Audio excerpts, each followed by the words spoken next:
1. The Royal Secret. Imagine a grand palace with shining walls, huge gardens, and glittering decorations everywhere. In this palace lived a young prince named Siddhartha. He was surrounded by music, dancing, and feasts every single day. Everyone bowed to him, honored him, and made sure he was never unhappy. Yet, even though Siddhartha had the finest clothes and the best food, there was a gentle sadness hidden in his heart. No one noticed it at first. Not the servants, not the guards, and not even the king. Siddhartha's own father. But Siddhartha felt it. He would often stand by his balcony, look at the distant gates of the palace, and wonder, what lies beyond these walls? He had a secret dream, to see the world outside. Though he was a prince, he felt like a bird locked in a golden cage. Little did he know that his curiosity would lead him to make a choice so powerful that it would change his life and the world forever. 2. A father's fear. Siddhartha's father, King Suddhodana, loved him very much. Before Siddhartha was born, wise men had predicted that this child would be very special. They said he would either become a great king who would conquer many lands, or a great teacher who would conquer the human heart. The king wanted his son to become a mighty ruler, someone who would lead the kingdom to riches and power. He was afraid that if Siddhartha saw suffering or sadness, he might grow soft-hearted and choose a spiritual path instead of becoming a warrior king. So, the king ordered the palace guards to keep all signs of sickness, age, and hardship away from the prince. But curiosity is like a candle in a dark room. It can't be hidden for too long. 3. A peek beyond the palace walls. One day, Siddhartha convinced his father to let him go on a trip outside the palace. Eager to make sure his son was not upset by anything unpleasant, the king arranged a special parade. He had guards clear the streets of anyone who was sick or poor or elderly. Musicians played happy tunes, dancers performed cheerful dances, and the streets were lined with flowers. Yet despite all this careful planning, as Siddhartha's chariot rolled through the town, he noticed something that the king's men could not hide in time. He saw an old man trembling as he walked with a cane. Why was he so bent over?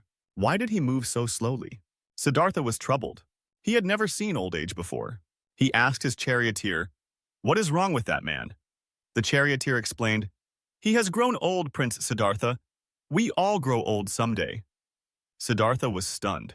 Do we all become old like that? He wondered. Before he could catch his breath, he saw a sick man lying on the side of the road, coughing weakly. Then he saw a funeral passing by, where people were crying over someone who had just died. Finally, he saw a wandering monk who wore simple clothes and carried a calm smile on his face. In one short trip, Siddhartha's life changed forever. He realized that pain, sickness, old age, and death were part of life. He also noticed the peaceful face of the monk. Questions started filling his mind. Why do people suffer? How can we find peace if sadness is everywhere? 4. The Great Escape. When Siddhartha returned to the palace, he couldn't eat or sleep in the same way anymore. The memory of that old man, the sick man, and the funeral haunted him. He wondered, does all this luxury truly help me if we are all bound to get sick, grow old, and eventually die? He decided he needed answers. But how could he find them while locked away in comfort?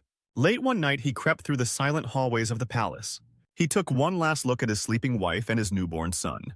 With a heavy heart but a strong purpose, he sneaked out of the palace gates, leaving behind his fancy robes and glittering jewels. His loyal horse carried him into the darkness. When he reached the forest, he cut off his long royal hair. He changed into simple clothes.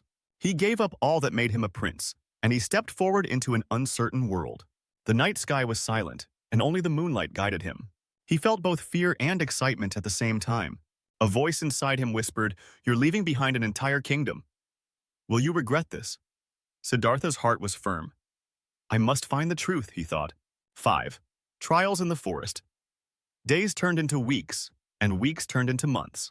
Siddhartha walked for miles, studying with wise teachers and practicing deep meditation. He tried many ways to reach enlightenment, sometimes even extreme methods like eating just a few grains of rice a day. His body grew weak, but his determination stayed strong. Yet, no matter how hard he tried, the answers to his questions stayed out of reach. Why do people suffer? Is there an end to sadness? He felt as if he was climbing a huge mountain in total darkness. One night, Siddhartha nearly fainted from hunger. As he lay beneath a tree, he realized that harming his body could not be the right way. There must be a middle path, he thought, not too extreme, but not too comfortable. Feeling a new hope rise inside him, He decided to eat properly and meditate in a balanced way, neither starving nor spoiling himself. The forest around him was eerie at night. Strange animal sounds echoed in the darkness, and shadows danced under the moon. Still, Siddhartha felt something shift inside him. A calm power began to grow in his heart, as if he were on the verge of a great discovery. 6. Under the Bodhi Tree. With renewed energy, Siddhartha made his way to a giant fig tree, which came to be known as the Bodhi tree. He sat down under its wide, sheltering branches, vowing not to leave until he found the truth he was seeking. He shut his eyes, steadied his breath, and drifted into deep meditation. But it wasn't a smooth path. His mind felt under attack by doubts, worries, and distracting thoughts. It seemed as if invisible forces tried to scare him, questioning, "Who are you to find the truth? Give up now and return to your palace." The night was alive with thunder, lightning, and roaring winds. Yet Siddhartha sat still, keeping his back straight and his mind focused. He remembered the old man on the street, the sick man, the funeral, and the calm monk. He wondered if everyone in the world had to accept suffering or if there was a way out. As the storm around him raged, the storm inside his mind slowly began to calm. Then, in the early morning hours, a stunning peace filled his heart. He felt a great realization rising within him. It was as if a door opened in his mind and light flooded in. Siddhartha understood that suffering has a cause, and there is a path to free oneself from it, a path of kindness, right understanding, and inner balance.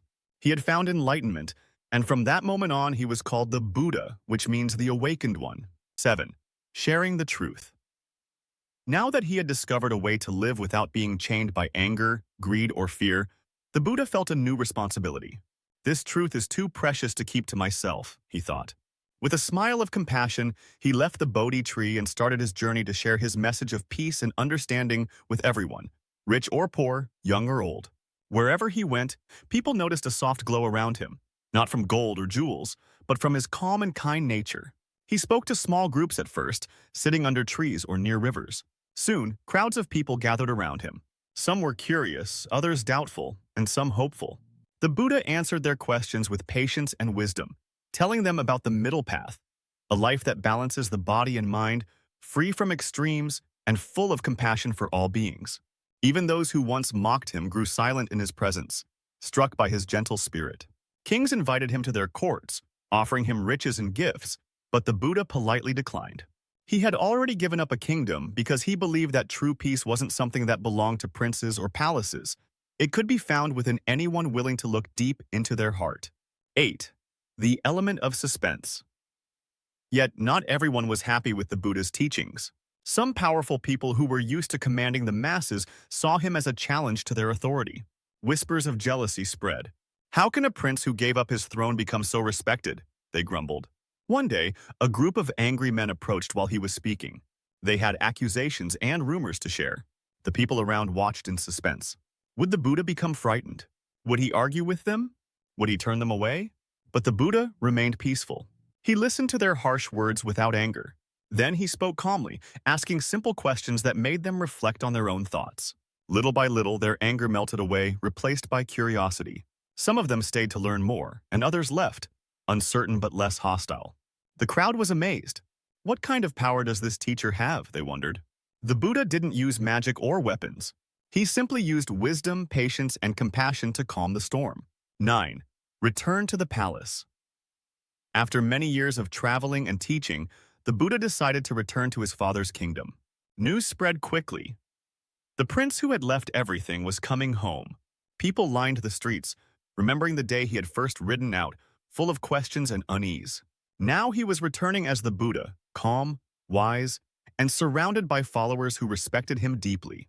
The king was older and wiser too. When father and son met after so long, they looked at each other with tears in their eyes. The king saw how Siddhartha glowed with compassion. In that moment, the king realized that his son had indeed become the greatest kind of king, a king of hearts rather than a king of lands. The palace was still beautiful, but the Buddha was no longer attached to the luxuries. He stayed briefly, teaching and helping his family and the citizens. He reminded them that true greatness is not about wearing a crown. It's about the kindness in your heart and the wisdom in your actions. 10. A lesson for all. As the Buddha continued his journey, more and more people found hope in his teachings. They saw that if a prince could give up his kingdom, wander in forests, and face his fears to find peace, then maybe they too could overcome their own struggles. The Buddha showed them a path of caring for one another, being honest, and keeping a calm and clear mind. This path wasn't about going to live in caves or starving yourself. It was about finding balance, thinking before acting, and helping those in need. It was about looking at every living thing, friends, strangers, even animals, and seeing them as valuable beings deserving of love. 11. The final word. The story of the Buddha is a reminder that true riches come from understanding yourself and showing kindness to others. He gave up a whole kingdom, but what he gained in return was something priceless: inner peace and the ability to guide others.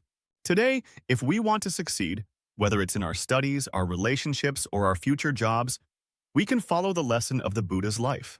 We don't have to live in a palace or become monks, but we can try to find balance in our daily routines, stay curious about the world around us, and act with kindness and respect toward others.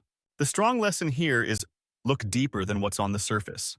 Even if you have every treasure in the world, you won't be truly happy unless you find peace within yourself. Seek knowledge and understanding. Curiosity can open doors to truths you never knew existed. Balance is key. Going to extremes often causes pain. Finding the middle way leads to harmony. Act with compassion. Treat everyone with kindness, and you'll discover a wealth greater than gold.